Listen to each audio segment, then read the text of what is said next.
Trills is one of the most difficult piano techniques to master. It takes years before you can effortlessly play beautiful and even trills. So let me give you some of my tips on trills so you have a good foundation for how to practice them. So my first tip for trills is to use a combination of fingers as well as arm and wrist rotation to play them. If this is new to you, I recommend you practice each movement individually. Practice with just the finger motions.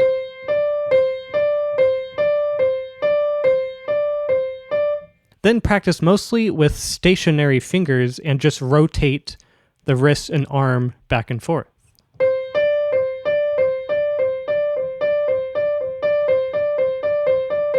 Then practice combining them.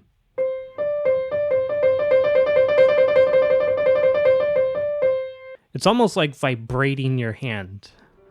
The next tip is to stay in the key. Think about not fully coming out of the key. This is especially important for faster trills. So stay in the key. You don't need to be lifting your fingers up so high. That just makes it harder to play faster. Another tip is to not play so heavy. If you try to play really heavy and try to put a lot of weight into the trills, that will make it very difficult to play. Just lighten them up and they become so much easier. If I put a bunch of weight into the trill, that makes it very difficult. So if I just lighten it up, it's so much easier. Now, if you really struggle with trills, or you're just a very methodical person that likes to be very intentional with every movement, then I highly recommend you measure out your trills. Measure out exactly how many notes you'll play in the trill. So let's say you're playing Mozart. Measure out exactly how many notes will be in the trill. So if I have 16th notes in the left hand, so if I want to measure out that trill, maybe I could have 2 notes in the trill for every left hand note.